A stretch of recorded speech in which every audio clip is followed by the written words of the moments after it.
1. Background: the law with too many muscles and not enough brain. Edo State's anti-cultism law has long been presented as a decisive weapon in the fight against social violence, a show of force intended to reassure the public that the state is doing something. But like many Nigerian laws, it sometimes feels like a bodybuilding exercise. Big biceps, tiny strategy. The law criminalizes membership of cult groups, association with them, and participation in related activities. On paper, strong. In practice, the implementation has been, let's say, theatrical. 2.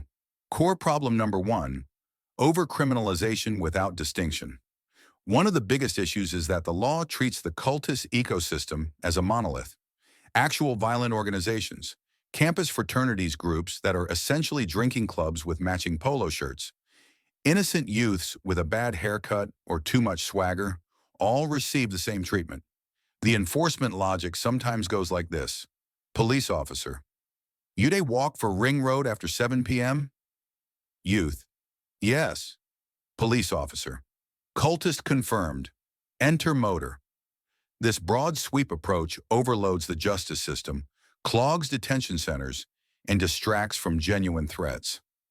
3. Core problem number 2, policing strategy. More brutish than effective implementation of the law has leaned heavily on mass arrests. This creates the illusion of action but produces little long-term impact. Rather than intelligence-led policing, operations often resemble market raids. The result is genuine criminals blending back into society after settling, innocent youths traumatized or financially extorted. No sustainable dent in actual organized violence. If cultism were a weed, Ado is still cutting leaves instead of uprooting roots. 4. Core problem number 3, political weaponization. Like many security-related laws across Nigeria, the anti-cultism law is vulnerable to politicization. During high political tension or election seasons, the law quietly transforms into Anti-Opposition Mobilization Law, 2018 edition. Rival youths suddenly find themselves labeled as cultists, while friendly neighborhood strongmen magically become community security partners. A law that should serve public safety ends up occasionally serving power. 5. Core problem number 4, zero rehabilitation pathway.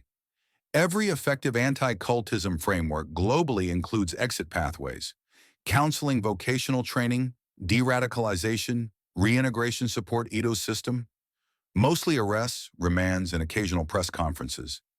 There is no structured program for people who genuinely want to leave cult groups and rebuild their lives. So young people stuck in the cycle remain in the cycle. The state only meets them at the punitive end. 6.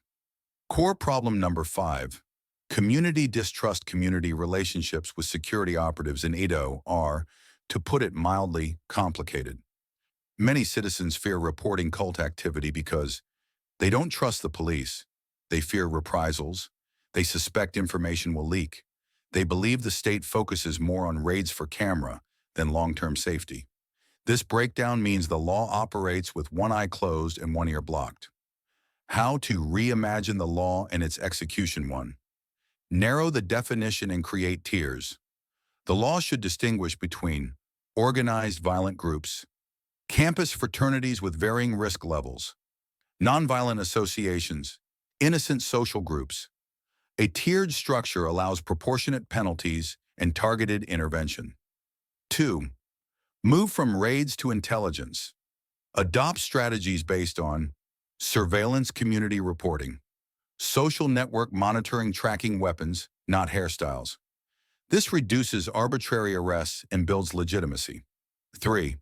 Establish rehabilitation and amnesty pathways. Edo needs structured programs allowing youths to exit cult groups safely. Without an exit ramp, the highway to violence has only one direction. 4. Depoliticize enforcement. Create oversight mechanisms, ensuring the law is not weaponized for political ends. Independent reviews, community oversight committees, and transparency reports would help. 5. Invest in prevention. The most realistic long-term solution: youth employment programs, skills training, After-school support, urban renewal in hotspots. Cultism grows where hope is absent. Conclusion, a law that needs more head and less hammer. Edo State's anti-cultism law was born from legitimate fear and real social problems. But a law designed for surgical precision is being applied with a cutlass. To truly tackle cult violence, Edo must rebalance punishment with prevention, intelligence with fairness, and order with legitimacy. It's time to reconsider, not scrap, the law. With smarter design and honest implementation, it can shift from being a political tool or a mass arrest instrument into a genuine public safety framework.